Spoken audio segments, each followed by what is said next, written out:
Kamal Nath and Ashok Gehlot, the newly elected chief ministers of Madhya Pradesh and Rajasthan, were sworn in today. Now, political bigwigs like Chandrababu Naidu, NCP Supremo Sharad Pawar, DMK Supremo MK Stalin were all present at the event today, which turned out to be a Mahagathbandhan show of strength.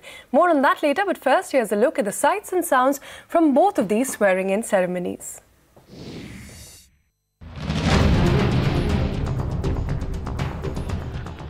सम्यक निर्माण के लिए ऐसा करना अपेक्षित हो।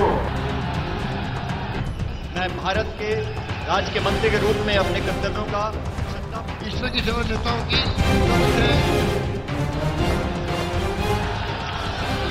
मंच पर तथा मंच के इधर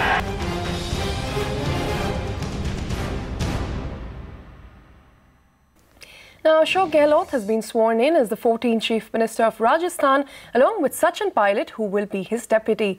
Congress President Rahul Gandhi was present at the swearing-in ceremony, and the other key political figures present included former Prime Ministers Manmohan Singh and H.D. Deve Gowda, Andhra Pradesh Chief Minister N. Chandrababu Naidu, Karnataka Chief Minister H.D. Kumaraswamy. Also, former Rajasthan Chief Minister Vasundhara Raje did attend the oath-taking ceremony, and she also congratulated both Gehlot and Pilot on Twitter and wished them the very best.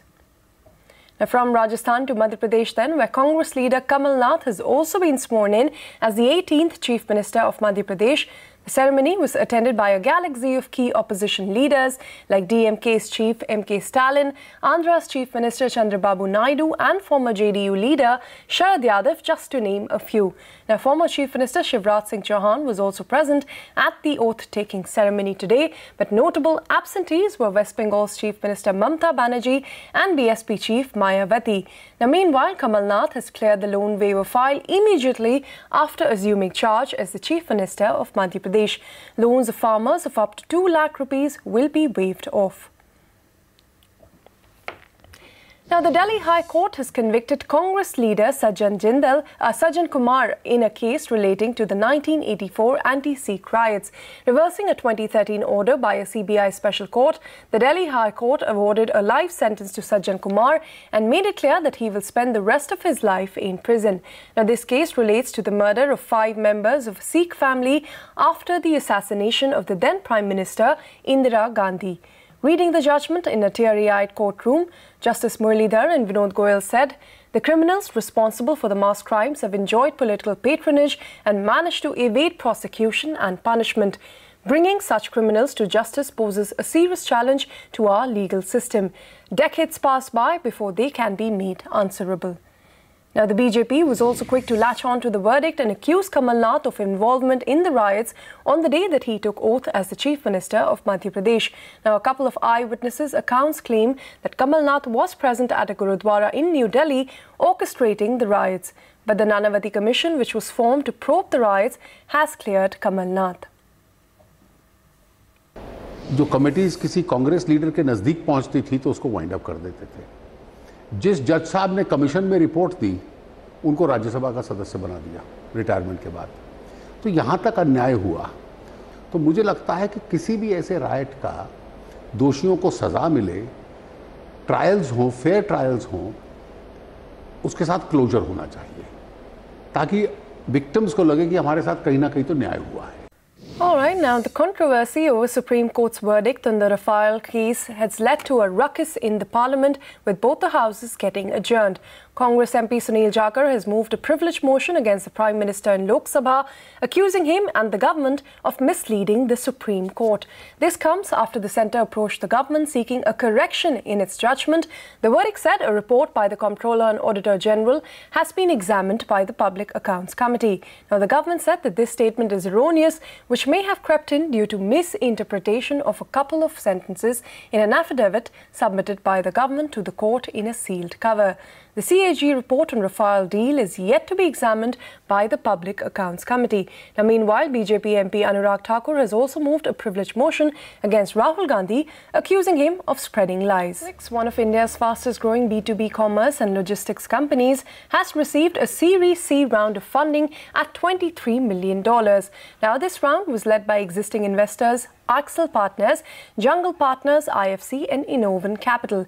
Moglix builds the full tech stack required to service the supply chain and distribution of B2B products.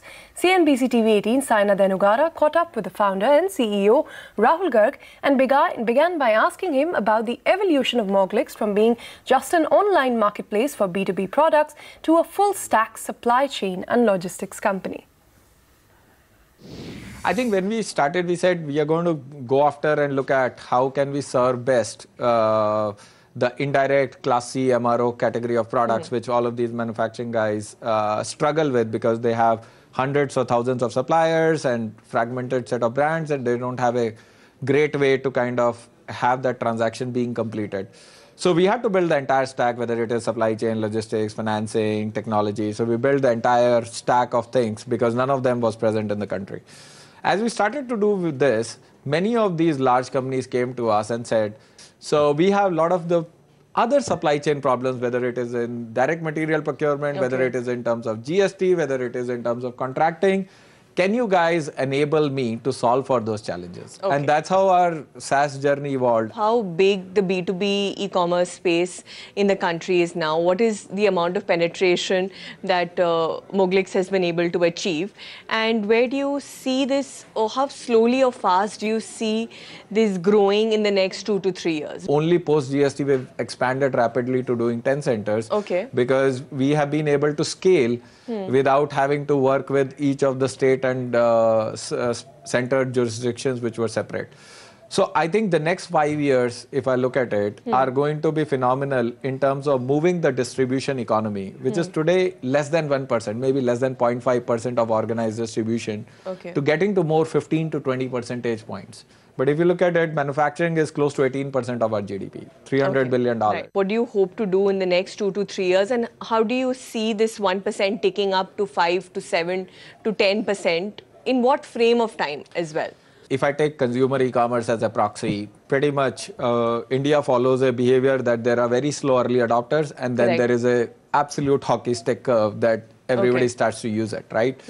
I think we are reaching that point of hockey stick already today. So in B2B? In B2B as well. So in the next 3 years, I would think that this number will start to get to anywhere between 5 to 10%. Very quickly? Very quickly. And I think in the 5-year horizon, I can see maybe settling between 15 to 20%. In the context of also this fundraise, looking to ramp up your offerings to match that. Give us a sense of what you will be using these funds for. In the next 12 to 15 months, we should be present across 20 industrial hubs, which is at which point the concentration of the industry start to go down. Operationally, at any sort of cash flow positive indicators? Beauty of B2B is we are a lot more sales driven rather than the marketing or discounting driven. So we don't lose the same amount of dollar for the revenue we generate. So we are already in a very good position as an organization in terms of cash burn. However, if I look at least the next 12 to 18 months, our focus will be, can we maintain the similar unit economics and really go for growth? So that's where the focus for us will be. Welcome back. Now, in one of the biggest deals across the consumer goods space, Hindustan Unilever has bought GSK's India business for around $3.8 billion. In his first interaction post this deal, HUL CFO Srinivas Phatak told CNBC TV 18 that this deal will take the company's top-line growth in food and refreshments to over 10,000 crore rupees. When asked about potential overlapping products like Pepsodent and Sensodyne, Phatak said that he does not think Sensodyne will take market share from Pepsodent as it plays in a different market segment. We are actually quite excited because it's a transformative proposed merger. We get an opportunity to actually play in the largest health food drinks market in the world, and is the fastest growing. So therefore, when you look at the possibilities and the opportunities of what you can do in the category and the brand, we are extremely excited. The second thing it also does for us is that it also gives us a scale in our foods business. When the proposed merger goes through, our foods and refreshments business will be over 10,000 crores, which will also put us at one of the top players in the foods and refreshment segment. So we are absolutely delighted with both aspects, and therefore I think it's really